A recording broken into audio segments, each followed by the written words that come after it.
Bonjour à toutes et à tous, bienvenue à ce nouveau Good Morning Market.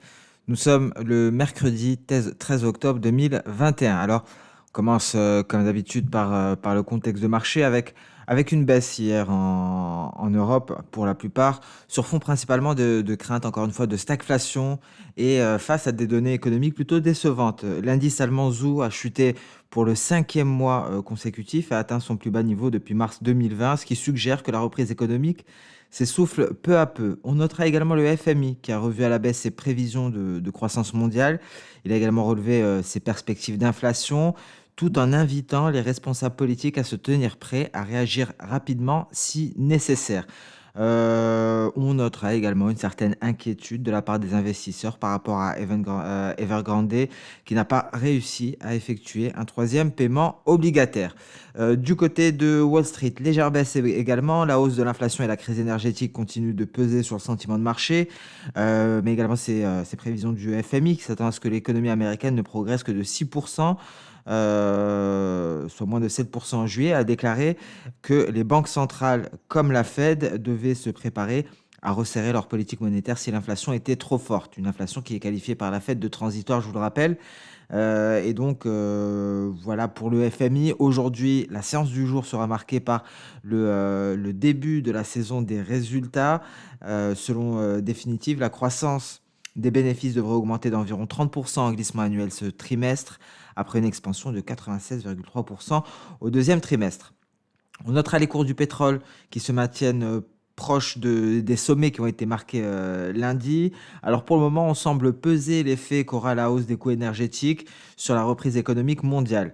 Les cours ont également continué de bénéficier du soutien de ces autres segments du marché de l'énergie, avec notamment de nouvelles inondations en Chine qui ont stoppé la production de plusieurs mines de charbon, ce qui pousse le coût des alternatives au pétrole à la hausse. Donc, c'est un autre élément de soutien des cours du pétrole qui nous provient d'un autre segment du marché de l'énergie et donc du charbon. À noter, concernant le marché des crypto-monnaies, selon un haut fonctionnaire de la Maison-Blanche, l'administration Biden se prépare à prendre des mesures agressives pour faire face aux risques posés par les crypto-monnaies. Toujours aux États-Unis, cette fois-ci par rapport à la limite de la dette, la Chambre des représentants aux États-Unis a adopté une augmentation de la limite de la dette américaine. Et dernier petit point par rapport à cette inflation entre guillemets transitoire, alors visiblement certains membres de la Fed semblent perdre foi dans cette nature transitoire de l'inflation. On notera que la secrétaire au Trésor Yellen reste, elle, sur ses positions. Yellen a déclaré qu'elle croit toujours que l'inflation élevée aux États-Unis est transitoire. Donc Yellen qui maintient toujours le même discours alors que d'autres représentants de la Réserve fédérale américaine sont en train de perdre foi peu à peu. Voilà pour le contexte de marché. Alors une séance européenne qui débute dans le rouge, comme vous pouvez le constater ici. On va commencer par le Nikkei. Vous voyez ici, on n'a pas eu notre signal d'achat. Je vous rappelle que la hausse a été stoppée par la Kijun. On est en train de traverser le nuage par un twist. On va essayer de le voir. Et c'est ce que l'on avait éventuellement envisagé face à la présence de ce twist non loin des cours hier. Vous voyez, aujourd'hui, on en est sorti par le bas. Est-ce que la Chikou va traverser le nuage? Alors dans ce cas-là, on a de belles perspectives baissières pour le Nikkei. Je vous le rappelle, 25 128 points. Alors on m'a demandé par rapport au CAC 40 pourquoi je ne l'abordais plus. Je ne m'étais toujours pas préparé concernant le CAC 40. Je m'en excuse. Donc vous voyez le CAC 40, la situation, nous sommes bloqués ici sous le nuage. On a eu un signal de vente, certes, avec la sortie du nuage à ce niveau-là. On va essayer de faire un petit point CAC 40, un point Ishimoku tout d'abord, sur le CAC 40 en données journalières. Donc on est sorti du nuage à ce moment-là, mais il n'y a pas eu de validation de signal. Pourquoi? Parce qu'au même moment, au moment du signal de vente, la Chikuspa n'avait pas traversé le nuage. On était ici. Et depuis, il n'y a pas eu de changement. On est resté bloqué sous notre nuage, donc on ne parvient pas à retrouver des couleurs. On reste sous cette résistance, une Senkou Span B qui est à 6572 points.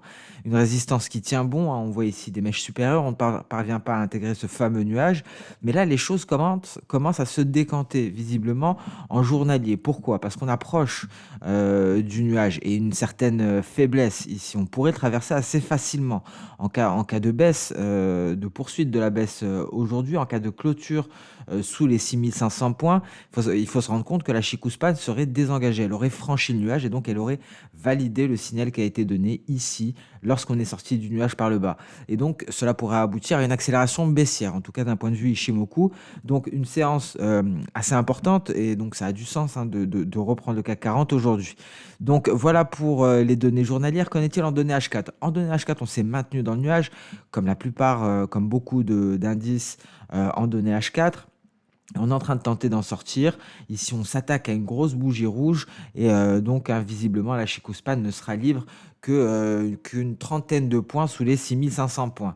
Donc, une situation plutôt mitigée, pas grand-chose pour le moment, mais en tout cas, les données journalières nous indiquent qu'effectivement, on pourra avoir un signal de vente très prochainement validé. Qu'en est-il du DAX en journalier? Le DAX en journalier, lui, a eu cette Chicouspan qui s'est libérée. Vous voyez la différence avec le CAC 40. Et donc, on est allé chercher beaucoup plus bas, 14 790 environ. On est toujours dans cette zone de neutralité, dans ce range, si je puis dire. On attend une sortie éventuelle par le bas. Si on en sort par le bas, ici, la baisse pourrait largement s'approfondir. On pourrait aller se rapprocher des 14 300 points. Donc, les indices n'arrivent toujours pas à retrouver des couleurs. On a la saison des résultats qui débute très prochainement, donc à voir quel en sera le résultat. Ici, ce que l'on note en données H4, nous avons réintégré le nuage après avoir testé précédemment la Kijun. On a une Chicouspan qui s'attaque à des obstacles à ce niveau-là. Donc ici, concrètement, il n'y a rien à faire. Tant qu'on est dans le nuage, on attend une sortie par le haut, par le bas.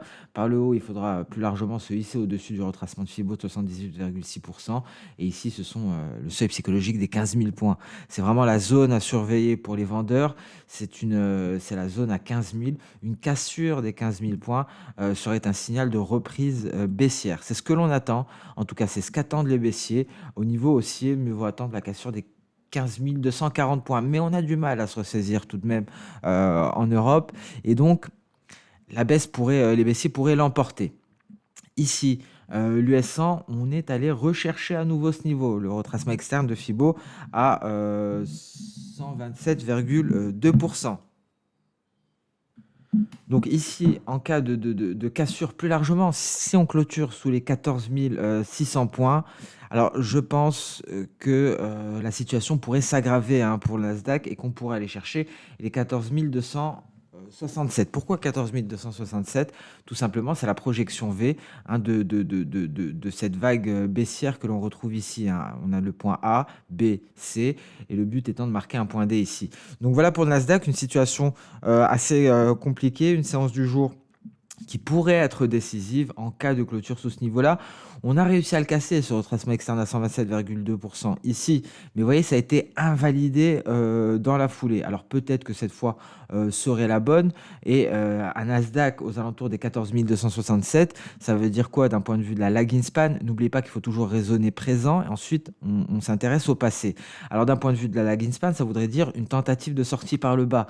Donc effectivement, je pense que la cassure de ce niveau, 14 600, ouvrirait la voie à une baisse de pratiquement 240 points. Le Nasdaq, d'un point de vue H4, c'est chaud. Ici, on est sur le bas de nuage et c'est un signal Ishimoku qui est sur le point d'être donné. Donc, je pense que cette séance sera assez intéressante hein, pour les indices. Vous voyez, sortie de nuage par le bas, et ce sont les signaux que l'on préfère d'un point de vue Ishimoku, car à ce moment précis, nous avons une Chicouspan qui est en train de casser la Kijun et qui va valider notre signal dans l'immédiat.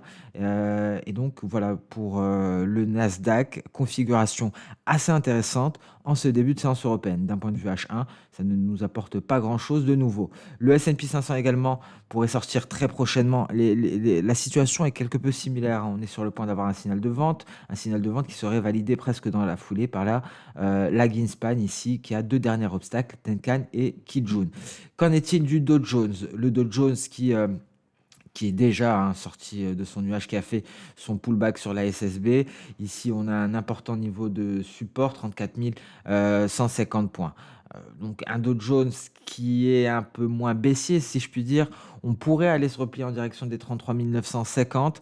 Ce serait l'équivalent d'une baisse pour le Nasdaq jusqu'au 14 267. Pourquoi? Parce que tout simplement, ça correspond, je reviens sur le Dow Jones, ça correspond à une lagging span qui vient tester les bas de nuages. Donc, si la pression vendeuse se poursuit sur les indices américains, je pense d'un point de vue Ishimoku, ça devrait permettre au lagging span d'aller chercher le bas de nuage et donc de perdre environ 200 points, en tout cas pour le Dow Jones et pour le Nasdaq. Sinon, le S&P 500, vous le voyez, on est sur le point d'avoir un signal et d'un point de vue journalier, la situation est également plutôt intéressante, mais ici c'est différent. La Chikou Span, la lagging span vient tout juste d'intégrer notre nuage. Donc voilà pour les setups, pour les configurations Ishimoku, configurations respectives. Peut-être très prochainement des signaux de vente sur à Wall Street principalement. Peut-être également le DAX, mais le DAX, on a un seuil psychologique à 15 000 points qu'il faut garder en tête pour les vendeurs. Alors à présent, nous allons passer sur les crypto-monnaies. Alors dorénavant, je fais petit à petit le ménage sur la plateforme. Il y a un onglet qui est spécialement dédié aux crypto-monnaies ici. Ça va nous permettre de l'étoffer petit à petit. Je suis même en train de réfléchir à vous fournir une vidéo hebdo sur les crypto-monnaies. Il y a tellement de choses à dire, tellement de choses à apprendre, tellement de choses à savoir. Je me dis que ça pourrait être une bonne idée, une vidéo chaque semaine où on verra ensemble les fondamentaux et on pourrait euh, comment dire, on pourrait parler du top 10 par exemple des crypto-monnaies, enfin, dans la mesure où on les propose bien entendu, car il y a des crypto-monnaies comme Shiba Inu que l'on ne propose pas, qui progressent très rapidement et qui pourraient intégrer prochainement le top 10 des crypto-monnaies. Je pense qu'elle a pris la 17e position à ce qu'on appelle les meme coins. Donc il se dit que cette crypto-monnaie pourrait prendre la place du Dogecoin. Le Dogecoin qui prend la 10e position dans le classement des crypto-monnaies. Alors on va commencer par le roi des cryptos, le Bitcoin. Ici un Bitcoin légèrement en dessous des 55 000 dollars. Donc maintenant pour le Bitcoin, la prochaine étape c'est de s'installer justement au-dessus de ces 55 000 dollars. Vous voyez, on a une très belle projection d'Osoda ici en hebdo qui nous ramène à un nouveau record historique, 66 525 dollars. Donc le but ici, c'est d'abord d'aller chercher les 60 000, ensuite d'aller chercher le record historique avant d'aller chercher cette projection. Donc c'était un objectif intermédiaire, on l'avait en tête, les 55 000 dollars, il faut réussir à s'installer au-dessus. Et donc, on l'a vu, les États-Unis, qui pourraient donc, l'administration Biden, qui pourrait, comment dire, annoncer de nouvelles mesures, des mesures, je cite, agressives pour faire face aux risques posés par les crypto-monnaies. Donc, prudence tout de même, on pourrait assister à un éventuel retour vers les 50 000 dollars s'il y avait une annonce plus ou moins inattendue. En tout cas, pour le moment, le but à l'heure actuelle, c'est de s'installer au-dessus de 55 000 dollars. L'Ethereum qui tente ce rebond sur son haut de nuage, on a déjà une projection de Soda pour l'Ether à 3 927. Donc, il faut qu'on arrive à décoller, qu'on arrive à franchir les 3 620. Le Dogecoin qui a de plus en plus de mal. Il y a cet outsider, Shiba Inu, qui monte en force. Nous l'avons dit, 17e position. Dogecoin, le même coin par excellence, qui est à la 10e position. Alors, tout peut se jouer à un ou deux tweets d'Elon Musk, par exemple. Elon Musk qui a favorisé cette hausse de Shiba Inu par quelques tweets. Alors effectivement, s'il continue ainsi, Shiba Inu pourrait prendre la place du Dogecoin. En tout cas, le Dogecoin a du mal alors qu'on a une éventuelle configuration intéressante. Alors, j'ai un petit doute sur cette configuration. Je parlais d'un double creux, mais après, ça pourrait être une tasse avec anse. Mais non, ça ne se finalise pas. La tasse avec anse, je l'ai trouvée sur Binance. On va en parler. On va d'abord sur ici concrètement. Alors pour finaliser la vision sur le Dogecoin, pour envisager des perspectives haussières, il faut traverser le nuage et casser cette oblique baissière qui relie les différents sommets depuis le début du mois de juin. Donc voilà pour le Dogecoin.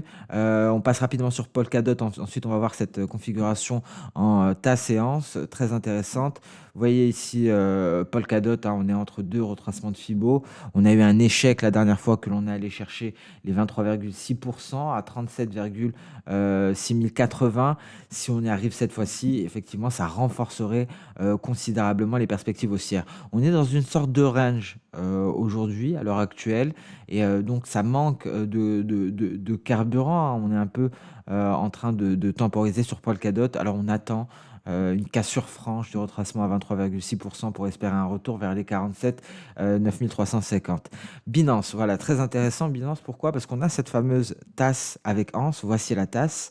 Voici la anse. Alors, comment ça fonctionne, ce type de figure chartiste? Très intéressante de par ses probabilités de réalisation de l'objectif théorique. Il y a 75% de chances de voir cette figure se réaliser. Ici, comme chaque figure, comme la plupart des figures chartistes, on a ce que l'on appelle la ligne de coup. Je me répète, on a la tasse, on a la anse. Tout ce qu'il faut attendre, c'est la cassure de la ligne de coup. À ce niveau-là, si on casse la ligne de coup, dans ce cas-là, l'objectif théorique est retrouvé par la hauteur, la profondeur de la tasse. Et donc ici, 785 environ pour Binance Coin. Binance, hein, il y a eu une nouvelle, hein, il y a des investissements, notamment pour la vulgarisation des blockchains. Binance a profité de cette annonce et il me semble que c'est ce qui lui a permis de sortir de son nuage par le haut. Et c'est très intéressant parce qu'on sort ici, on va pouvoir utiliser plusieurs visions techniques, Ishimoku et le chartisme. Ici, on est en train de sortir du nuage par le haut et on a une Chikuspan qui va également se désengager. Donc, on va avoir un signal d'achat Ishimoku. On pourra avoir un premier objectif ici sur la ligne de coup, ou bien en cas de cassure de la ligne de coup, en cas de cassure des 520, on pourrait renforcer pour aller chercher les précédents sommets aux alentours de 680 avant d'aller chercher notre objectif théorique. Donc c'est aussi une stratégie assez intéressante ici à mettre en place éventuellement sur Binance. Binance qui montre de bonnes perspectives, que ce soit d'un point de vue technique ou d'un point de vue Ishimoku. Voilà pour les crypto-monnaies, vous l'aurez compris, des crypto-monnaies que l'on voit de plus en plus détaillées. On passe à présent au compartiment des matières premières. Le gold, toujours rien à signaler, on est au même niveau. Le pétrole qui marque une pause, le Brent à 80,50 le baril. Je vous rappelle qu'on avait un drapeau ici avec deux objectifs. On a un premier objectif, c'est la hauteur du drapeau. Second objectif, c'est l'amplitude du précédent mouvement, donc de la précédente hausse. Un premier objectif atteint à 77,85. Le second est aux alentours des 88 $, même précisément, il me semble. Non, légèrement au-dessus des 88 $. Donc, d'un point de vue technique, il y a encore... alors, je tiens à préciser que dans ce genre de figure, on ne va pas nécessairement jusqu'au second objectif, hein. On a plus de chances d'aller au premier qu'au second. En tout cas, les fondamentaux sont bullish, hein, pour les matières premières énergétiques, nous le savons. Et ici, on pourra avoir une poursuite de la hausse. On marque une pause pour le moment. On est dans l'attente d'un catalyseur haussier sur le pétrole. Et donc... On a les 84 $ à aller chercher, dernier rempart avant le dernier objectif théorique à ce niveau-là, 88,70. On voit ici le pétrole en données H4, ça ne nous montre pas grand-chose. Les données H4 avaient un intérêt lorsqu'on avait la formation de l'épaule tête-épaule inversée. Et vous voyez comme elle a très bien fonctionné cette figure parce qu'on a atteint notre objectif théorique, donc une figure qui a très bien marché. On l'a même surpassé, hein. L'objectif théorique, c'était les précédents sommets. On y allait sans aucun problème. Et à présent, on est en train de construire quelque chose d'autre. Est-ce que ça va être en vue d'une continuation haussière? En tout cas, c'est ce que laissent suggérer les fondamentaux. Le gaz naturel qui nous a donné peut-être une chance en allant marquer un creux. En tout cas, ce n'est pas gagné pour le moment. 5,440. Il faut se hisser au-dessus des 5,800 ici environ. Donc le retracement externe de Fibo à 127,2%. Ce qu'il est intéressant de noter sur le gaz naturel, c'est qu'on est allé simplement combler un gap. Vous voyez, c'est ce gap que l'on allait combler. Je vous rappelle qu'un gap, c'est une absence de cotation. On passe d'un cours de clôture à l'ouverture du prochain chandelier et il n'y a pas de cotation entre ces deux niveaux. Donc il y avait un gap et les gaps sont très souvent comblés. On est allé combler ce gap. Alors tant qu'on n'a pas cassé ce niveau, une cassure de ce niveau de gap aurait été effectivement un signal de poursuite baissière. Ce sont les 5,300, c'est un gros niveau. Ici, vous voyez, quand on l'avait franchi à ce niveau-là, on a invalidé le franchissement et on est reparti à la baisse. Donc ce niveau qui faisait office de résistance, forte résistance, pourrait faire office de support. Donc inversion de polarité pour les 5,300. résistance qui devient support. C'est un gap que l'on a comblé et donc reste à voir si à présent on va pouvoir reprendre la tendance haussière. Vladimir Poutine a calmé un peu le marché du gaz naturel, mais les perspectives restent haussières. La saisonnalité nous l'indique. On va atteindre un sommet au début du mois de novembre. Un sommet qui n'est toujours pas atteint, donc on peut s'imaginer que le gaz naturel pourrait aller au-delà des 6,500. Le café, enfin, le café se réveille. Donc oui, je commence par le journalier. Vous voyez, on l'attendait, on est reparti à la conquête des récents sommets. Très belle hausse ici pour le café, continuation haussière. D'ailleurs, on pourrait, encore une fois, y voir une tasse avec une anse. Ici aussi, donc c'est une figure qu'on voit assez rarement et je ne l'avais pas remarqué sur le café. Ça pourrait en être une ici. Vous voyez, on a la cassure. Je viens de le remarquer, hein, je vous l'avoue. On a la cassure de notre ligne de coup. Et donc ici, si... Alors elle n'est pas parfaite, certes, mais en tout cas, elle nous donne un objectif théorique qui pourrait être aux alentours des 232 ici pour le café en données journalières. Et nous, on va même avoir un autre objectif, très certainement objectif intermédiaire, qui nous sera procuré par les projections de soda ici. Alors, on va essayer de mesurer les mouvements. 25,50. 16, donc c'est plus de la moitié, donc on est bien V. Donc on a 222,80 ou 232,80. On a deux objectifs, la projection de soda et ici l'objectif théorique de cette tasse avec anse, présumée tasse avec anse. Donc voilà pour le café, le copper à présent.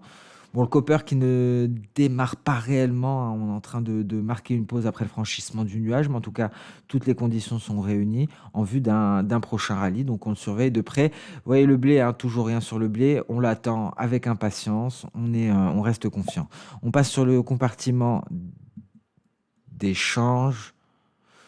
Biais vert, toujours aux alentours des sommets du 2 novembre. Hein, pareil pour l'euro-dollar, toujours aux alentours des 1,1550. Pas grand-chose pour le moment, mais la situation devrait se décanter très prochainement. On attend aujourd'hui, j'ai oublié de le mentionner, des données qui pourraient influer sur le marché d'échange et donc sur le biais vert. L'inflation américaine est très important également, le procès verbal du FOMC, ce qui nous permettra d'avoir des indices pour savoir quand la Réserve fédérale américaine débutera son tapering. Donc grosse séance également d'un point de vue des publications. Hein. J'aurais dû en parler dès le début. Donc une situation qui pourrait se décanter aujourd'hui sur le marché d'échange, le SD4 qui poursuit sa baisse, tout l'enjeu est de casser les 1,2440 pour aller chercher les 1,2330, c'est ce qu'on n'arrête pas de répéter, on attend la cassure des 1,2440 peut-être aujourd'hui. L'USDN, on a bel et bien atteint donc cette projection d'osso d'AV, maintenant on va attendre que le marché nous dessine quelque chose à nouveau, très belle progression de l'USDN, mais rien à dire à présent que cet objectif a été atteint, on attend donc soit on va assister à un repli pour un retour à la moyenne vers la Kijun, soit on va dessiner quelque chose, donc une nouvelle vague ou une figure chartiste de retournement ou de continuation. Voilà pour ce Good Morning Market, je me suis un peu attardé, j'en ai profité pour parler de cette figure chartiste hein, que j'ai retrouvée sur Binance et très bizarrement, je me suis rendu compte qu'effectivement elle était peut-être présente également sur le café. Figure assez rare, hein, on voit plus d'épaule tête épaule par exemple ou de triangle sur le marché, ce sont les figures que l'on voit constamment. Donc on l'aura vu aujourd'hui pour ceux qui ne connaissaient pas, pour ceux qui la connaissent.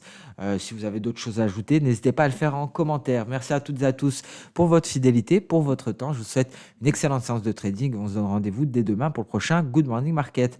Au revoir.